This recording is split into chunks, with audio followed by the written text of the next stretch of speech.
Good evening and welcome to the Monday, March 2nd Human Services meeting. We have a quorum.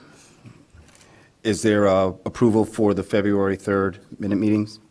Move approval. Second. It's been properly moved and seconded. Seeing no lights for questions. All those in favor of passing the February 3rd minutes, please signify by saying aye. Aye. Any opposed? Ayes have it. I'm going to ask Ike if we can take item, where is it? Coronavirus. Where's that? Thank you. Items for discussion. Yep, can we move that to the front? Thank you. Yep.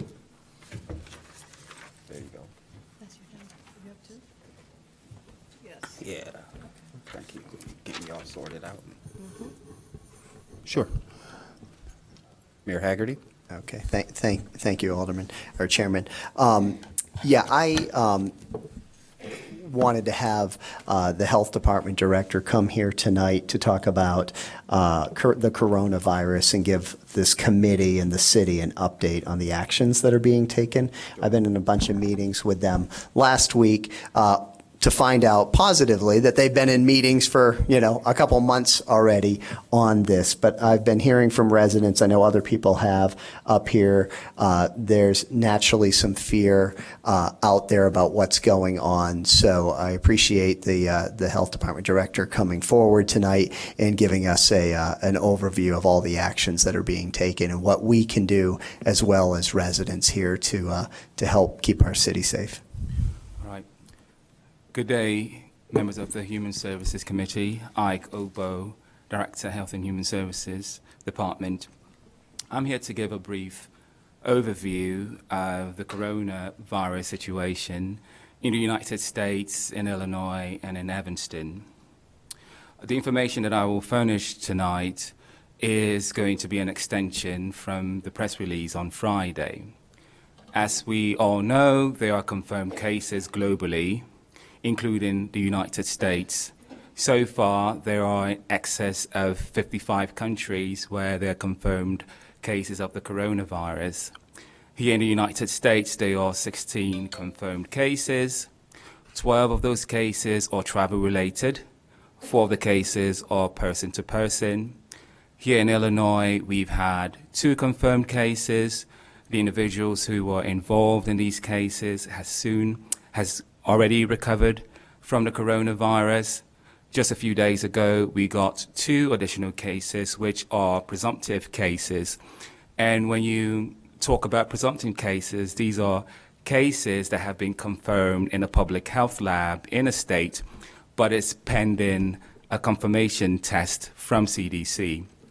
But that didn't stop the Illinois Department of Public Health and the Cook County Public Health Department to respond to this situation where these individuals are isolated and CDC protocols are implemented. So far in Evanston, we do not have any cases nor any individuals who have been confirmed to have symptoms of the coronavirus. So just a little bit of basis in regards to coronavirus. Patients from the epicenter, which of course where this outbreak occurred, which is in China, Wuhan, China, there has been a link between seafood and a live animal market, which at that point suggested an animal to human spread. But as this virus started to spread outside China into other international destinations, the patients that the health professionals are seeing do not have any link to a seafood market or a live animal market, which has suggested what we call a human-to-human transfer. So due to this reason, these international destinations have experienced what we call a community spread. And what a community spread pretty much means is a person who got infected but does not know where they got the infection from. So they can't really pinpoint where they got the infection. So in the United States, even though the immediate risk to coronavirus still remains low when it comes to community spread, we have experienced a number of states where there has been limited community spread, and that's in Oregon, California, and Washington state. So outbreaks of this nature, of course, is a public health concern. There's still a lot of information that we are still about to learn about this virus. Keep in mind, this is a very new virus that we have not seen before. We've seen viruses within the coronavirus family like SARS and MERS, but when it comes to this particular coronavirus, we have not seen it before. So investigations are on the way, research is on the way to learn more about this virus, to know about the profile of this virus, the characteristics of this virus, how it spreads, and if there are any medical countermeasures for this virus. So the information about this virus is pretty much based on information of other coronaviruses that we had to deal with, which were MERS and SARS. So they're using that same approach to respond to this particular virus. But at this time, like I mentioned, the possibility of getting infected in the United States, according to the Illinois Department of Public Health and CDC, is pretty low. So what does this mean? If there is a wide expansion of this virus in our community, it will disrupt schools, cancellation of gatherings. It might overwhelm our public health systems and our hospitals. So these are things that we have to keep in mind if there is a community spread of coronavirus in Evanston. So this virus does not have any vaccines, nor does it have any antiviral drugs that one can actually take to combat the issue. So what has been recommended by CDC and the Illinois Department of Public Health, or what we call NPIs, those stand for Non-Pharmaceutical Interventions. Those are things that we can do on a daily basis to avoid the spread of the coronavirus. Things as simple as washing your hands for 20 seconds. And if you don't have any soap or water, it's recommended that you can use a hand sanitizer that has 60 to about 95% of alcohol. Not only that, try to avoid being in close proximity of people who are sick. Not only that, they're also recommending for you to disinfect surfaces like countertops, doorknobs, phones, whatever.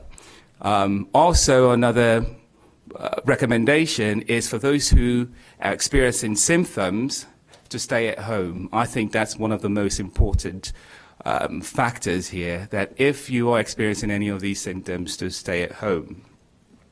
So also, I just want to highlight some of the things that CDC has done, which I think has tremendously resulted in this disease being contained to the level it has been. So when we got a notice of this disease in China, the CDC and other agencies, they sprang into action. And one of the things that they did was establish a travel restriction to areas where there are sustained confirmed corona cases. China being one, has been elevated to the highest level at this point. Foreign nationals are not allowed into country who've been in China for 14 days, because that's the incubation period. The incubation period for the coronavirus is 2 to 14 days.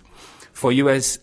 residents and U.S. citizens who have been in China for about 14 days are allowed into the country, but we have to undergo monitoring and possible quarantine. Just a few days ago, the same travel restriction was extended to Iran. So currently, we have about 4 countries that have been elevated to level 3.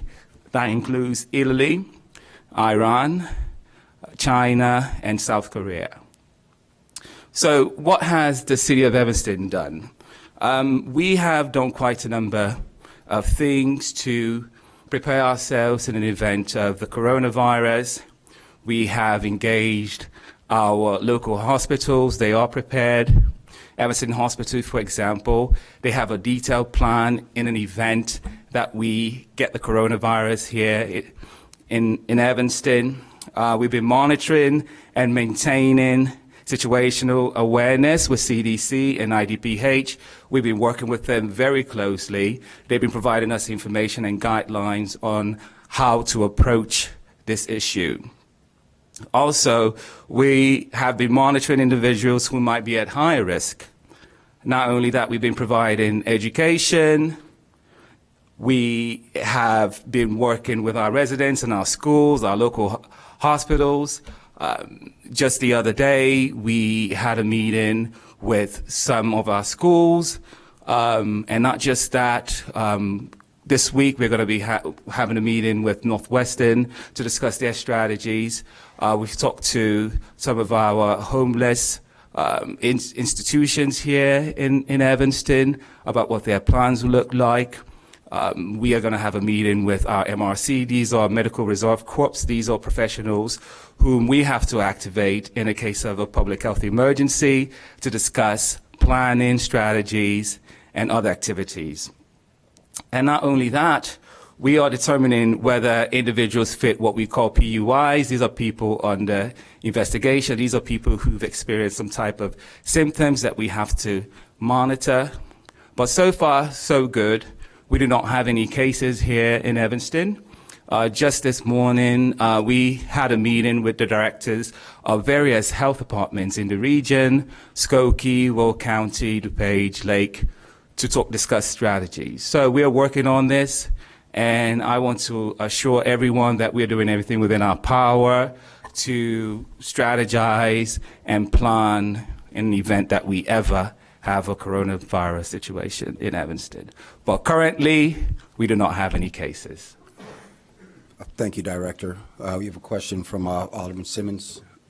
I haven't, do we have, you may have said that I missed it. Do we have something on the website that speaks to it now? Yes, And yes. so does it have travel tips with spring break coming up this month? If we could advise families on what countries maybe to avoid and how to protect themselves as they're traveling. I've heard like wear a mask, don't wear a mask. Does it speak to that? Yeah, absolutely. The website that we have is actually on the Health and Human Services website. And it also has links to CDC websites and the IDPH website as well, where it illustrates the travel restrictions, what you should do, what you shouldn't do. And in regards to the mask, the CDC recommendation is for people who are experiencing symptoms to wear the mask, not people who are actually well. So we have that information on the website. Thank you. Any other questions or comments for the Director? I guess I just have one more. So you rattled off different organizations. I'm really pleased that you're working with Northwestern, the hospitals, the schools. Are you also in contact with Rotary International? Actually, we had our meeting. We've also assembled, I failed to mention that, we also have assembled a response team. We call it a Corona response team. We had a meeting today, and we discussed a number of agencies and entities that we need to reach out to. Rotary is one of them, that our homeless community is one of them, our long-term care facilities is actually one of them as well. So we'll be reaching out to them within the week. All right. Leave us with the three most important things each of us can do. Absolutely. Well, what you guys can do for me and for the community is to have discussions with your constituents on how to prevent us from contracting this coronavirus, and that is making sure that you're washing your hands, before you eat, making sure you wash your hands after using the toilet rooms, making sure that you cover your mouth and your noses when you are sneezing and disposing of that tissue. So these are things that you can tell your constituents to do going forward, because what we're trying to do here is ensure the community health of Evanston. So these little things are things that we can do to assure that. Quick question. Have you changed the way our cleaning staff is cleaning the building? Is there a more frequency? Are we getting any additional supplies, hand sanitizer? And is there any order of, and are you ordering masks just in case? Every once in a while I see them around the Right. building, but Right. So that will be a conversation I'll have with the facilities manager to discuss supplies, sanitizers. We do receive a number of grants from the state in regards to emergency preparedness. So we're going to be looking in that angle as well to ensure that we have what we need in order to stay safe. But to your point, it's a question that I will have to refer to our facilities manager to see how we can implement that. can I suggest you move with a level of urgency then? Because most suppliers are just paying attention. Those details are running out. Hand sanitizers, I mean, the things that you stated is in rare supply right now. So get in Absolutely. line Okay. instead of waiting. Yes, sir. Thank you.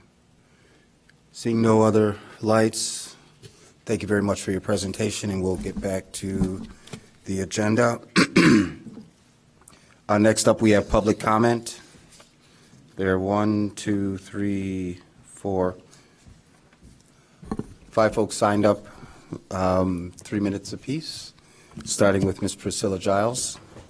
Do you have the, just to keep track? I have no idea. This is my first time. Thank you.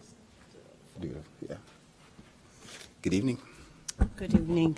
Non-agenda. Sure. Along with campaign, Priscilla Giles, Fifth Ward. Along with campaign mailings come advertisements for new high-rise apartments. These ads are a slap in the face for the Fifth Ward members who are also receiving these, who could not afford these apartments. They're being pushed out of Evanston. Instead of helping them stay here, instead Evanston is recruiting outsiders who have no community interest in Evanston. Why should other communities receive these, our people that we say that we have been trying to keep Evanston affordable and also diverse? Thank you. Thank you. I'm not going to ask. Next up, we have Lorraine Kloss.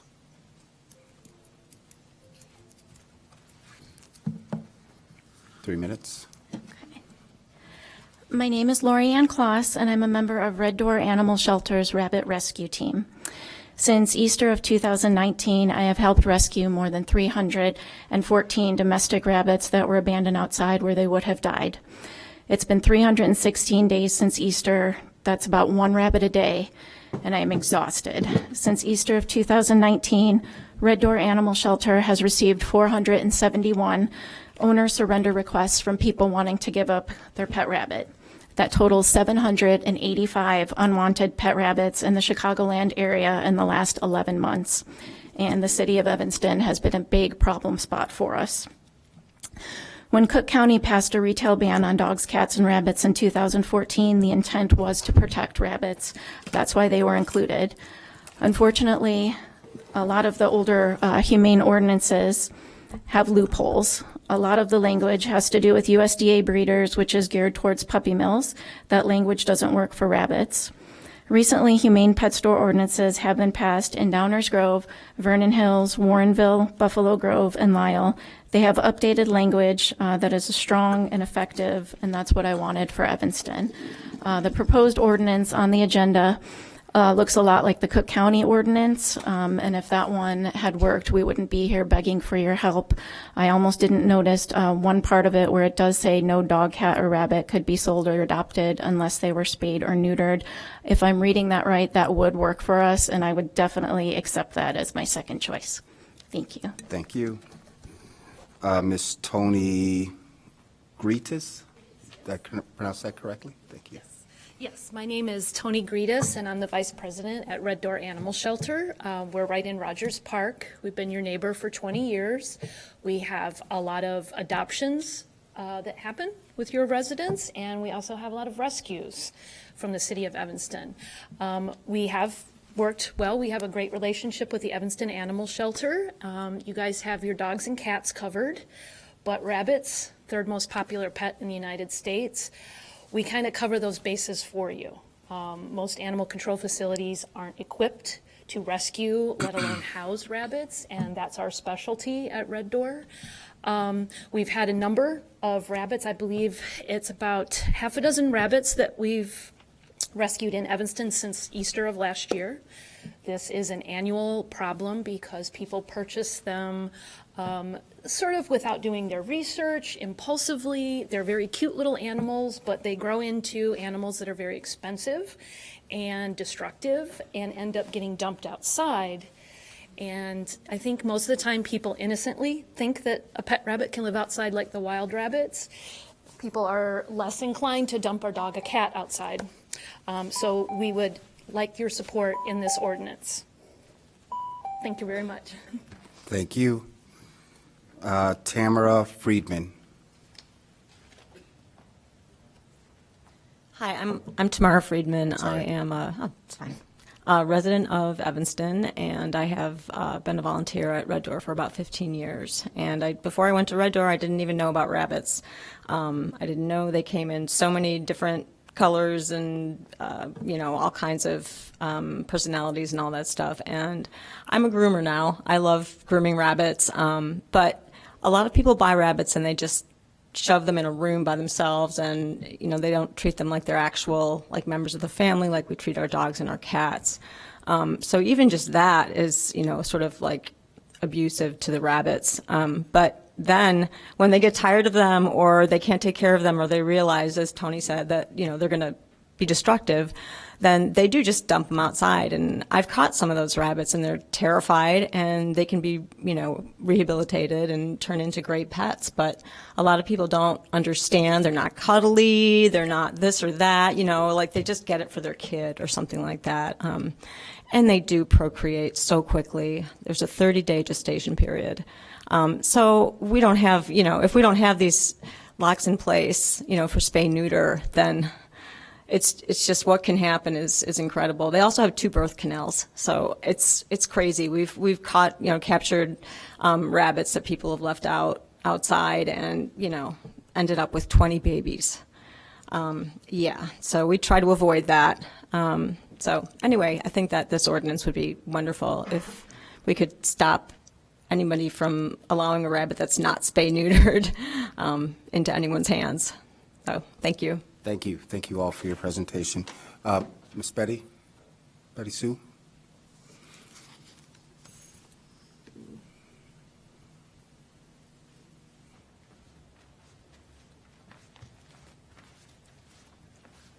Good evening. Hello. Friday night, was at a meeting at the Citizens Network of Protection. At that meeting also was Alderman Ann Rainey.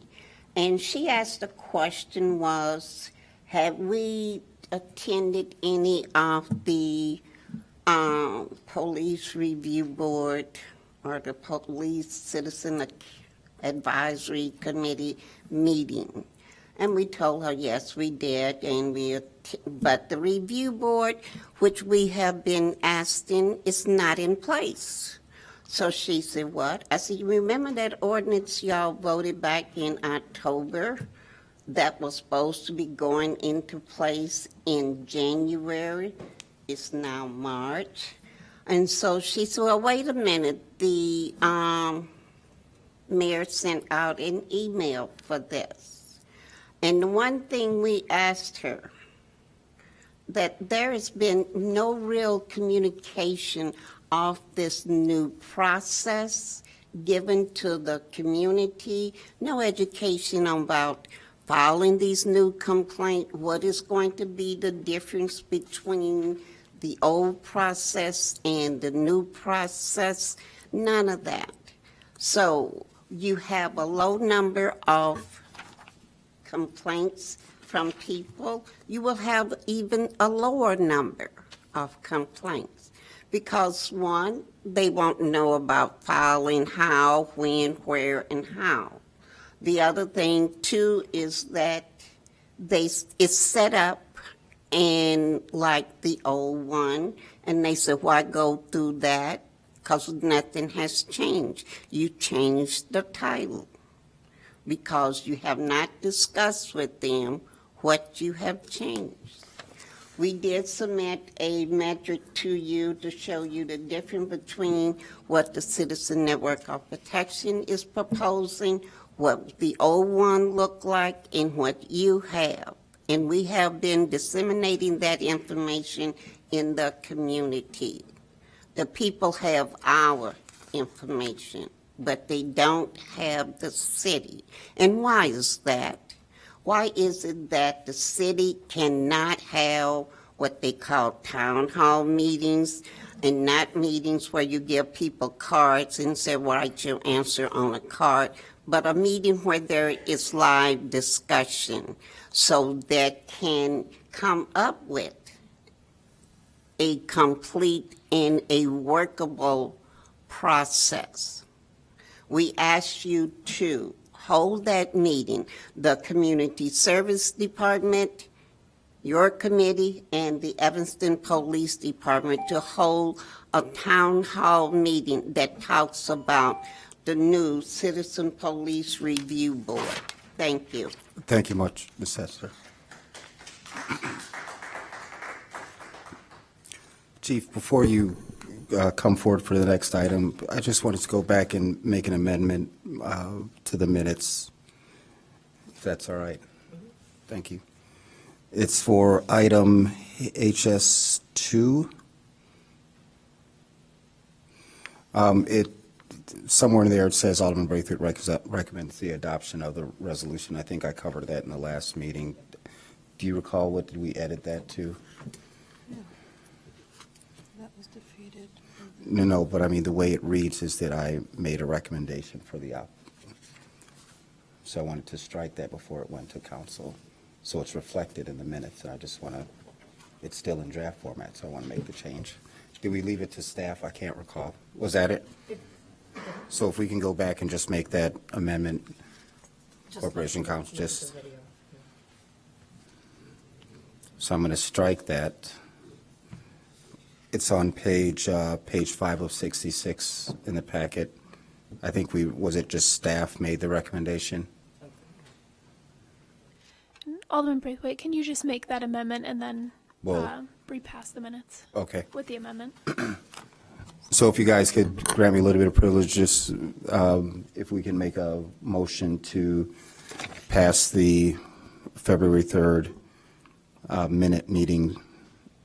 minutes of the meeting with that amendment on page 5 to read, staff recommends adoption of Resolution 14R-20. Is there a second? Second. It's been properly moved and seconded. Seeing no lights for discussion, all those in favor of making the edits, please signify by saying aye. Aye. Any opposed? The minutes are amended. Thank you all. Chief, we have items for consideration. The first one is item HS1, review of the police complaints. Maybe before we get started, you can address the last speaker's questions in terms of any changes in the complaint process. I don't know if she necessarily specified a time period, but just kind of speak to that real quick, and then we can see if there are any questions for the board. Thank you, sir. Good evening, committee chair, members of the committee, Director Obo. Some time ago, the police department completed the decentralization of the complaint process. Mm-hmm. And we did that because people felt unsafe coming into the police department. They felt inhibited. So we came up with a number of things that we can do to decentralize the complaint process. You can dial 311. You can come into City Hall and file a complaint, and you can file a complaint online. From what I've heard, I think it's only 10 citizens put in for the new review board, so we're just waiting on the board to be picked, and then it'll start. These complaints that we hear tonight about will start funneling through that process. Thank you. Sure. Evening, Chairman, members of the committee. Sergeant Aaron Warnick, Officer of Professional Standards. So we're right now at HS1. Anyone have any questions or comments? Oh, pardon me, Alderman Fleming.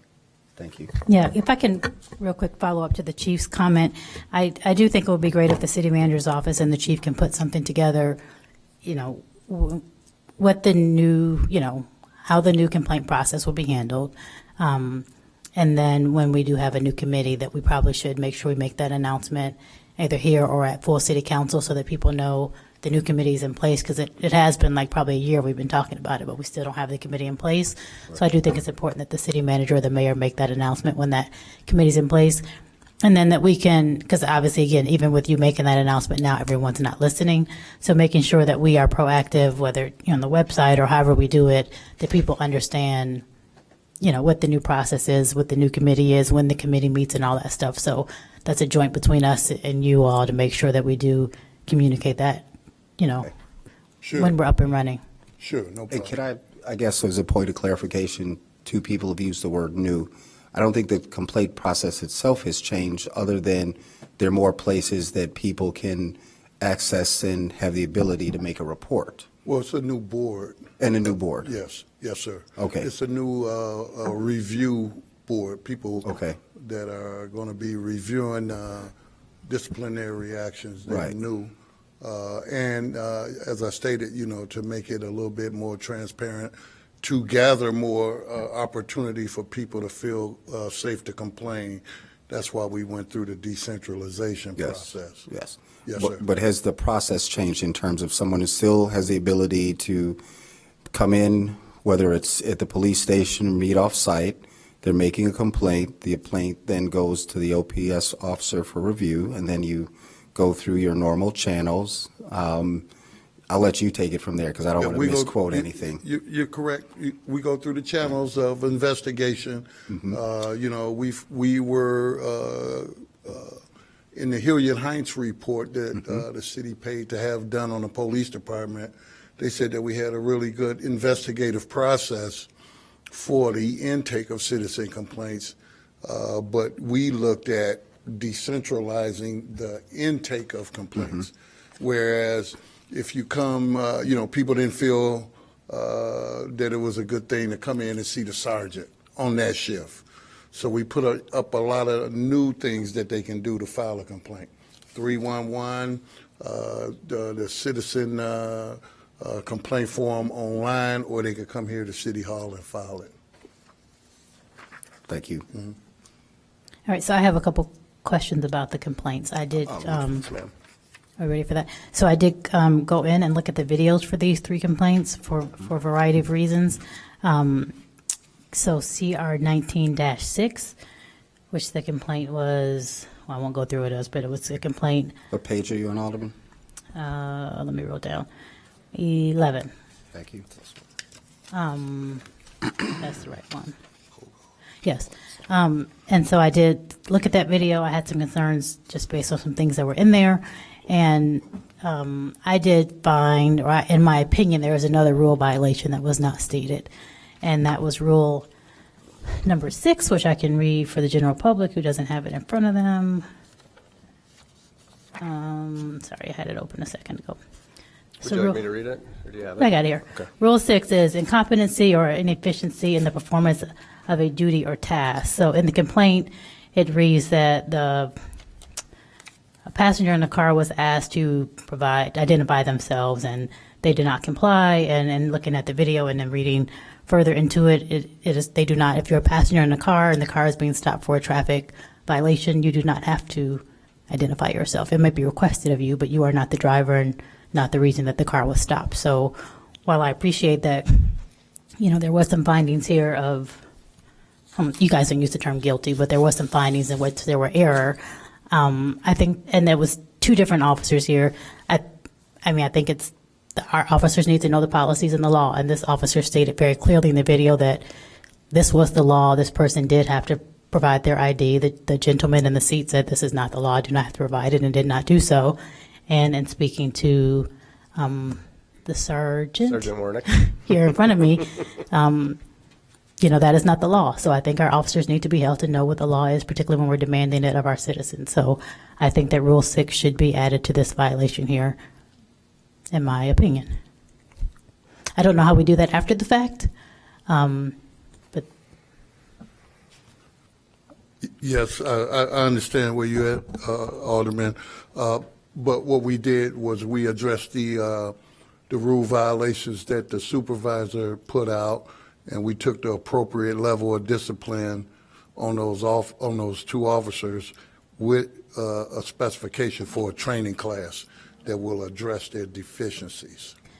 okay, so that's fine. I think what my concern here is, and that I've talked about this several times in the committee, which is, you know, someone comes in, they make a complaint, and whatever their complaint is, what have come to understand is that by us having OPS, when they review those materials, they obviously are looking for any error. So they will look at the rules that are cited, but they also might look at things that, you know, maybe the supervisor didn't put in there, or that the citizen maybe didn't even know was a rule violation. So it's you know, beholden on our OPS team to point out any violations, whether the citizen or the previous sergeant pointed them out. And so in this case, and I, you know, if you guys want to look at the video, but the officer was very adamant, even speaking in terms of, you know, telling the citizen that he had gone to law school and he knew what the laws were, and that the law stated that this gentleman needed to show his ID. And from my understanding, I'm not a lawyer, but that is not the law. Correct. And Rule 1 does cover that because it is a violation of state law. He does not have to show his ID if he did not commit a crime. So if there's something that there's no reasonable suspicion that he's about to commit a crime, committing a crime, anything like that, he does not have to give his information. So he was correct.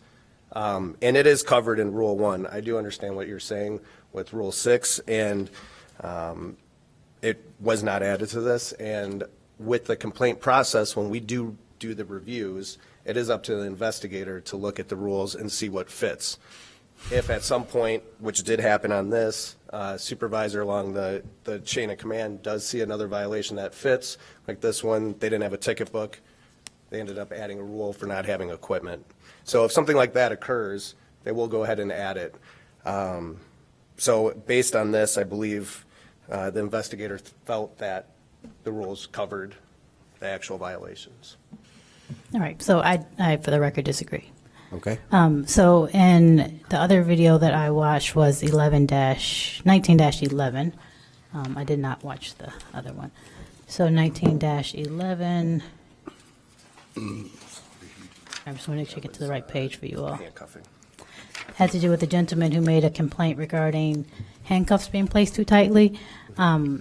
So my concern he definitely in the video I think all he talked about really was the altercation and then the handcuffs being too tight. The sergeant did walk me through handcuffs. I've not ever been in handcuffs. I don't really know how they fit. And, you know, my concern was that this was a larger gentleman, and I assume that handcuffs, you know, they're not one size fit all, but maybe we don't have an extra large or whatever. The gentleman complained right away that they were too tight. My bigger concern in that one, and this isn't necessarily a rule violation, but is de-escalation. The gentleman was very irritated, you know, stuck to his story in terms of why he was having this altercation. I think was very honest about his irritation and all those things. At the end of the video, I think there were 4 or 6 police officers on the scene. And this gentleman continued to be irritated, which is his right to do. But I wish that I would have seen a little more de-escalation on the part of our officers, not just, you know, the very basic, I need you to calm down, I need you to calm down. That clearly wasn't working for this gentleman in his situation. I'm not a de-escalation trained expert, but I would have liked to have seen, given all the officers on the scene, that there was someone who was able to speak to him in a different language or use a different skill set to try to de-escalate him. Now, granted, that might not have worked, but given his complaint with the handcuffs, his irritation, what was happening, and the number of officers on the scene, I would have been more pleased to see that we had some more tools we could have used to defuse the situation. So those are my comments. Can we, I guess, before we go further, so to the members of the public that are here, and just a reminder to the committee members, so from time to time, if there is something, so if you have a complaint, we definitely encourage you to go through the normal complaint process, but then we also encourage you to, if it's severe, that you reach out to your local alderman to bring it to our attention. So we do have the purview on this committee to go into executive session to look at a video, and I think this might be one of the cases that I want to exercise that. I don't want to take the time to do it now, but maybe for our next meeting, which is April. next month, that we can Sure. have this teed up to review it? Yes, Okay. definitely. Yes, sir. Were you finished with your statements, Alderman? I have one more statement, if that's okay. And I definitely would, if it was something more egregious, Yeah. I would have sent you guys an email to do it. I didn't look at it till about 4 o'clock. So I have a couple just questions. So one, for another meeting, I would be interested to have the number of complaints from our net unit. I feel like in my couple years looking at these videos, and I don't want to stereotype, but it seems to be several pertaining to our net unit, which is our tactical narcotics unit, I think. So I would be interested to see the complaints there. Also, what is the policy that we have internally, or the police policy, regarding a police officer identifying or explaining why he is approaching a citizen, asking questions, not just, hey, how are you doing, but what are you doing here? What's your name? All Like in a that. traffic stop, if he's, Not even a traffic, just walking down the street. Any engagement that we have with a citizen, if a citizen says, if you say, hey, what are you doing over here? Do we have a policy that if I ask, or is our policy that you would need to explain to me why you're approaching me, particularly if you're asking me about my whereabouts and who I am and such? yes, the police officer should always explain why he is engaging. It's not necessarily a stop, but if I'm engaging a citizen and asking intrusive questions, I should say, just like in a traffic stop, hi, I'm Officer Cook with the Evanston Police Department. The reason why I'm engaging or stopping you is because you're in a dark area, hypothetically, Right. and we've been having some incidents here, things of that nature. Okay. And then just my last question, if you can clarify for people who are paying attention, these violations, I think, were back in October or so? Yes. What the delay was, because just if you can explain that for the public, because I know people who put the complaints in, they are expecting We got thorough the investigation. complaints. We did the investigation. We've been finished with these Since complaints October. for months, since October, and they just not getting here. So we've done what we're supposed to do. We did it in an appropriate time frame. They just not coming up at this meeting. All right, so I was suggesting for the chair or for our committee that we make sure if we are not meeting for whatever reason, that these go on to city council. I think it's imperative that people are going to have trust in our complaint system, that they, have a thorough investigation, but then they also, have us discuss them and know that they've been heard in a respectful manner. Sure. So we're going to go around this process to city council. Is that what you? Well, I mean, sometimes this committee doesn't meet for, a variety of reasons, and I don't think that should hold up, these people who put their complaints in being heard, because I know that they get an opportunity as well to come here and say their 2 cents, and they shouldn't have to wait from October to March to do that. So I'm just saying, for our committee, we need to be mindful, city staff can be mindful that if we're not meeting and there are police complaints, that they get on the next agenda for city council, so they don't have to wait a whole another month. However you want to do it, it's okay with me. Okay, great. And ma'am, how far back did you want the complaints? How many years? How far can you go? So I would love if you want to give me, let's do 18 and 19. Sure, no problem. And I know because of personnel rules, you can't tell me who the officers are, but I would love to know the number of complaints, kind of surmising the findings, and then also if you can highlight for me, and you don't have to give the name, obviously, but if there's some officers where we're seeing some repeat complaints coming in. Thank you. Thank you. So 2018, 2019, if you can break it down. I think I heard a question Yeah, we by can units spreadsheet and just it summarize out. it. Yeah, I'll take care of it. Perfect. Knock it out. Yep. Perfect. All right. Right. Seeing no other lights for discussion, we're ready. Thank you, Chief. Thank you very much. We'll see you next week with the video and with the statistics. Yes, sir. Thank you. All right. Moving on, we have item HS2, Ordinance 32-0-19, amending the City Code Title III to restrict the sale and adoption of cats and dogs in Rapids. Is there I move that. Is there a second? Second.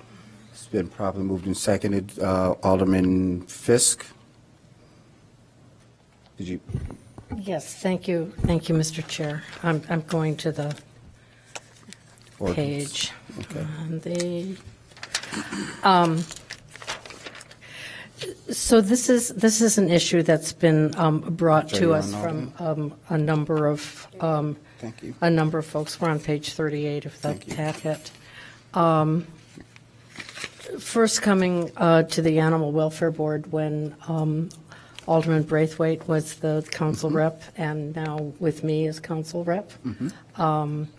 And what this does is that it tightens our ordinance and fills in a loophole that I don't think we really appreciated was there, and now we do.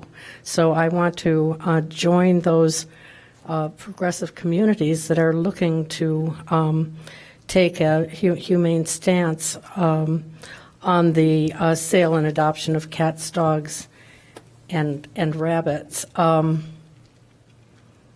And one of the reasons that I'm hoping that this will get a positive recommendation from Human Services tonight is that we would like this to come to council at the next council meeting, and hopefully we will have this in place in time for the Easter rush on rabbit purchases. And, yeah, Easter's, yeah. Pardon me? Yeah. So the folks who are here from Red Door tonight, I think we owe them, City of Evanston owes them a huge vote of thanks for picking up from us, because we don't have the capacity in our shelter. Vicki Basenko is here tonight from our shelter. We just don't have the capacity to deal with rabbits, and I think it's one of those things where, you know, folks assume, since there are wild rabbits outside, that certainly domestic rabbits can just join them and live a happy little life bouncing around our backyards, and that's not what happens. It's not what happens with cats and dogs or rabbits, and the representatives from Red Door who spoke tonight point to the greater problem, which is not only the abusive nature of that, which I think people are not, they don't intend to be abusive, it just happens that way, but the fact that rabbits breed so frequently that it's a never-ending potential problem that needs to be addressed and can best be addressed by spay and neuter. So I'm happy that we first had this conversation in the Animal Welfare Board. As many of you may know, there is a county ordinance in place, unfortunately, that limits us in how we enforce this. So it's important, as in other communities, to have our own local ordinance, and that's what our staff has drafted here. So I hope that you'll all support this, because I think it's a really good thing. The only place where it's a little bit confusing, which I've talked to our law department about, is the definition of adopt, because we in the rescue field, the term adopt means one thing, which I don't think has been necessarily communicated to the general public. So adoption, this does not prohibit anyone from gifting an animal if someone is ill or someone goes out of town or someone, I mean, this has happened in my ward a number of times where an animal has to be relinquished to a family member or friend or whatever, that this ordinance would of course not prohibit that.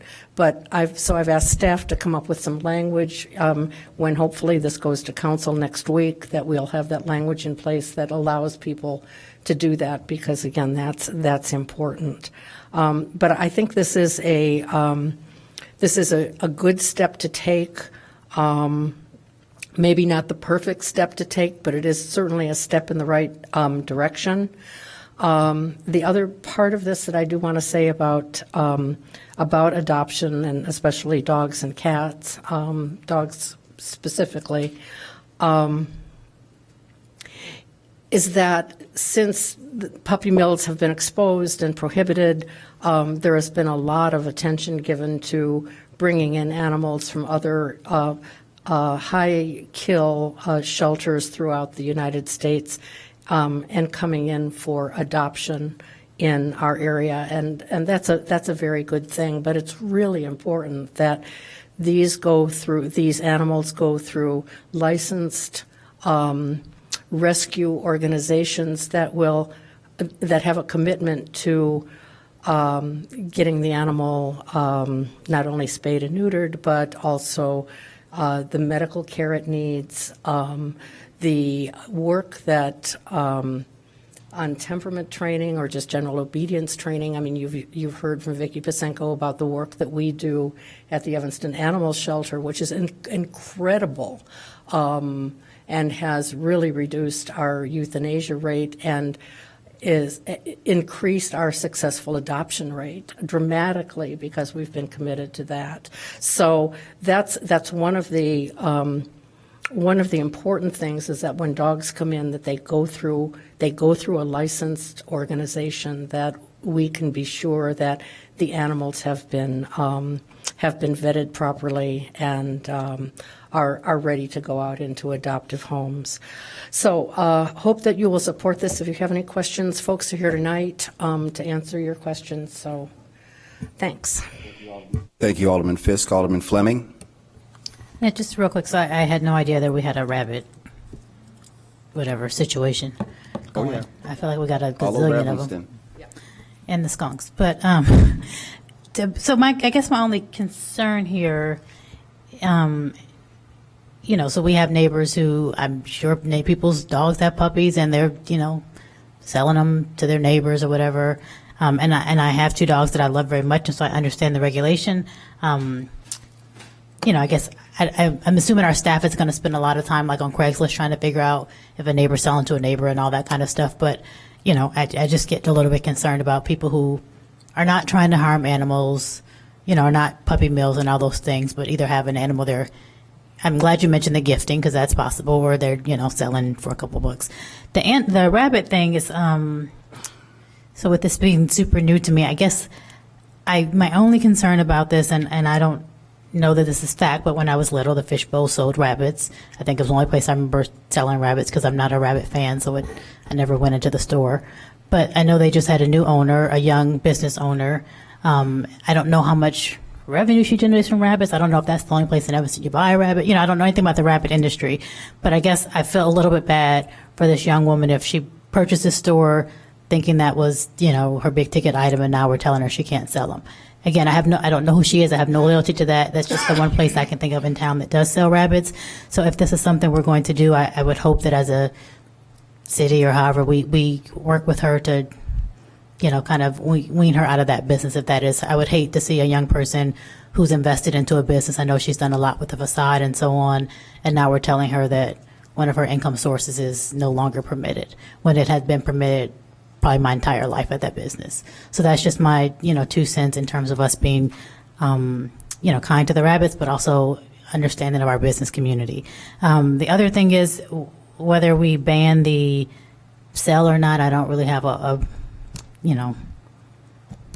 pony in the race, but I do think that having them neutered, whether we allow adoption, selling, whatever else of rabbits, I think having them neutered is good. We do that with our dogs and cats, for this very reason. So if we move forward and this doesn't pass, I would definitely suggest, I would support an amendment that we can continue to have them adopted or sold or whatever language we're using, but that they are neutered because I do understand that, keeping the population down is probably our largest goal so that they can be cared for in the proper manner.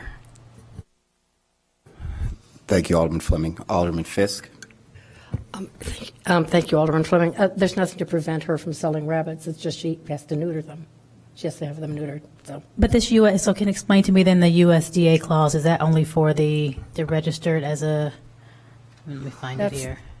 That's you mean the under number 2 where the breeder holds a valid USDA right, yeah. Class A license. Right. Yeah, that's what the the breeder needs to do. That's if it's obtained from a breeder. And so are And are animal stores considered breeders? No, I don't know. So I guess for legals, before we bring this back to, before this goes on to council, I would like to have those questions answered. I'm happy to support it, to send it on the council, but those are the questions and things I think we should make sure are clear in our new ordinance.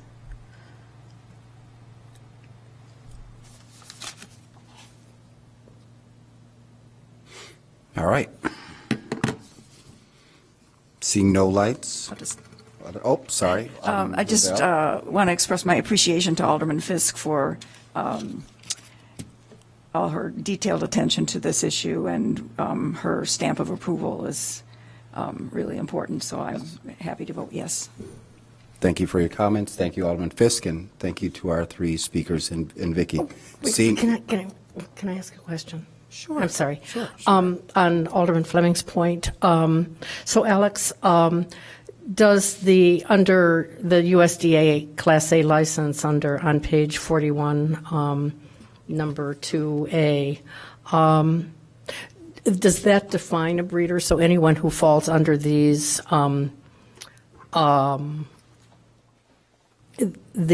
definitions then by extension becomes a breeder. Is that correct? I believe that's correct. And I'm not sure what classification like a pet store would have. So if this comes to council, we can make sure that that's clarified in the memo. Okay, so if someone owns a store and they're going to be breeding rabbits in the store, I can't imagine that they're going to be, having owned a retail store, adding breeding rabbits to the list of tasks that one must do each day.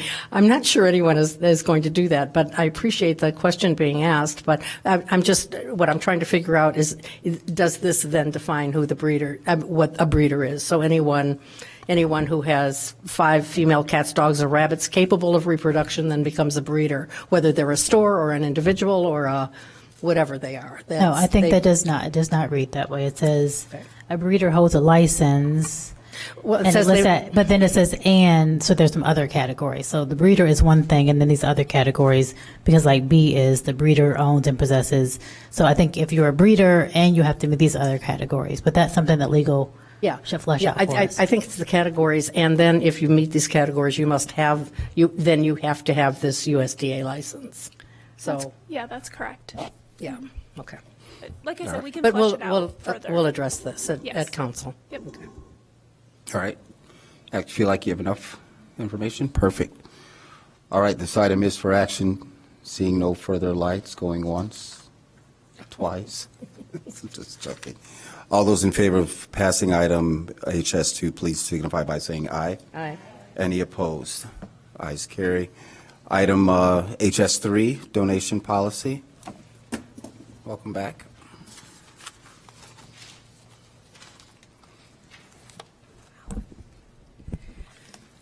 Good evening, Chair, members of the Human Service Committee, Shanika Hohenkirk, ICMA Management Fellow.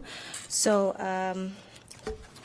from last meeting, we have made some adjustments to the policy. As you see in your memo, we have adjusted Section 4, where we've provided that staff will prepare quarterly reports to City Council regarding all city donations. Any donations exceeding $25,000 or more will require City Council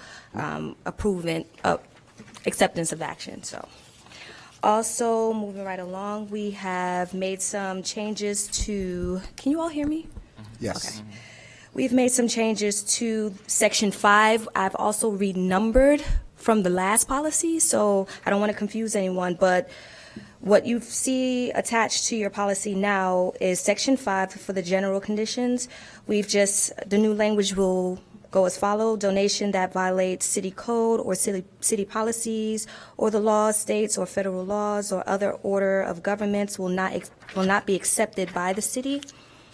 And lastly, we've made adjustments to Section 10, which is the zoning and procedure approvals. So with that new language, we have stated that applicants seeking location approval, either individual or as part of group or organizations or companies, shall not concurrently offer or make voluntary donations to the city. So what that simply means is just if you're in the process of going for a zoning approval of some sort, you're not in a position to make donations to the city. Makes sense. Yeah, Good job. just wanted to clarify. So any questions for me? We have Alderman Fleming. Okay. Yeah, so I'm fine with everything except for session 10. I think I would like to see a time frame in there. So although I understand you saying not concurrently, our zoning process can be very long. And I would just, given this time of government mistrust, even as innocent as it might be, I would hate for someone to finish the zoning process and then give a gift, or maybe they've given a gift before. Sure. So I think putting a time frame in there, for me, a large time frame makes me feel more secure in this. Not that we anticipate having any kind of corruption, but I think we should err on the side of making sure that doesn't happen. So I would suggest that person, so maybe I'm an extremist, I would say 4 years, so that we know that person is not giving something to a certain alderman during their, during our term, when they also then have come to us for approval or requesting approval for something.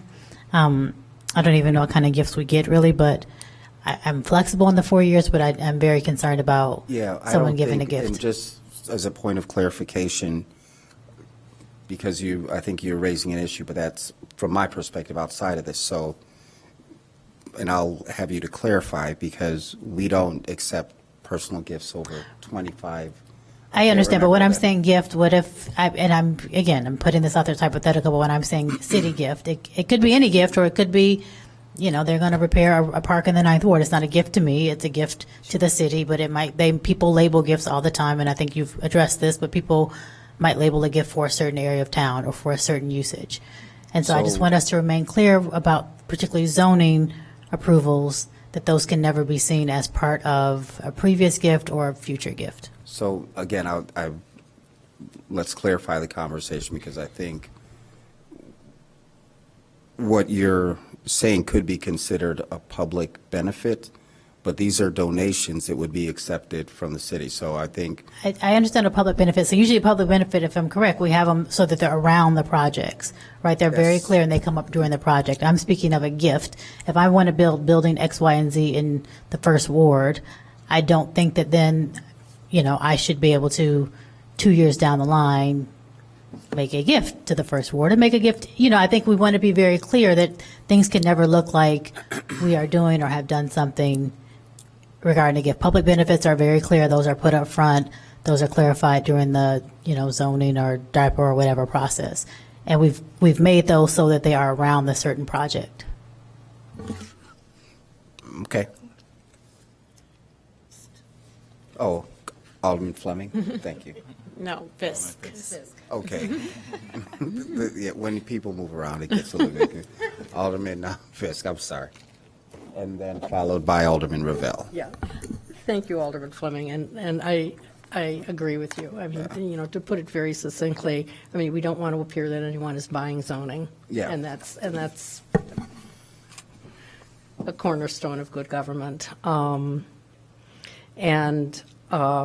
I'm not sure what the time frame is in there, but we do have public benefits that are, specifically outlined in our ordinance, our city code, that are concentrated on the development itself, or in the area of the development itself, for specifically that reason. So it doesn't appear that someone's just giving something and then hoping for a good outcome. A good outcome, right? So I just don't know what the time frame is, but I absolutely agree with you.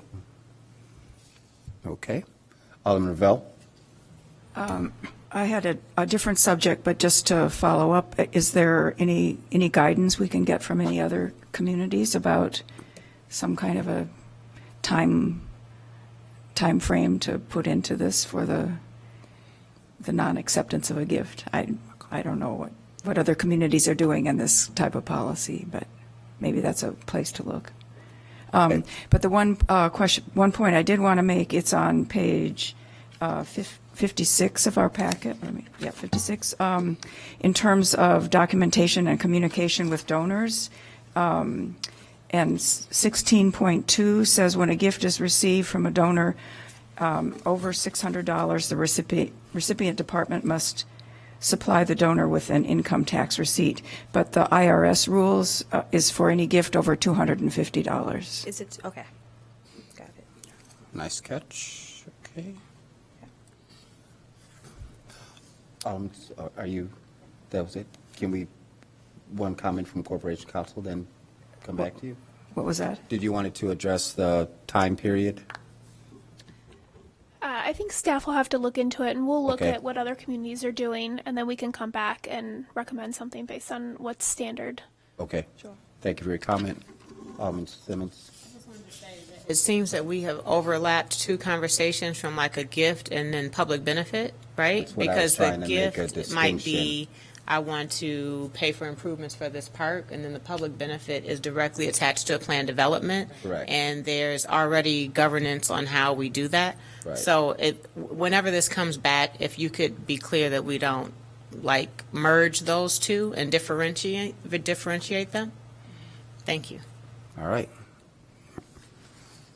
Perfect. Okay, so this item before us, HS3, is for action. We have two call-outs. One is the time period, and then the second one is making sure we have a clear distinction between what is considered a gift versus public benefit. So my question is, do we want to move this forward with direction to staff? Is there a motion to do so, or do you want it to come back? Well, I don't think I'm happy to vote on it and have it come to council with the corrections. Okay. But I don't think that we made a motion in a second to do that. All right, so let's go. I think I did move it for discussion, so, right? Oh, we just started talking, okay. So I'll move item HS2, ordinance 32-0-20, amending the city code title to, item HS3, status to update the donation policy. Is there a second? Second. Okay, it's been properly moved and seconded. Staff, you've received the comments. You're good, Shanika? Yes. And then Alex will get a time period in there, and we will see this before us when? At our next council meeting? Sure. Is that Absolutely. enough time? It may not be this coming Monday. but I probably think the one so. after that. That's what I'm asking. All right. Yep. Perfect. All right. All those in favor of taking action, please signify by saying aye. Aye. Aye. Any opposed? Excuse me. The motion carries. Our last item is item HS4, 2020 Mental Health Board funding allocations. Who's that? Sarah, is that you?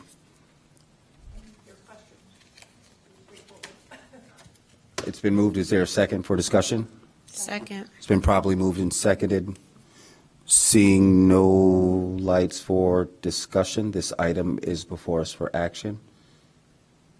Is there none? All right. All those in favor of passing item? So I'm sorry. I know I was having different thoughts. So because these are all grouped together, there are two agencies that I will not be supporting moving forward, but since it's all grouped together and for the sake of time, I would just vote no. But I did want to make a public statement that I do appreciate the work. I am not supporting the two agencies that missed the deadline to get their proposal in. Noted. All right.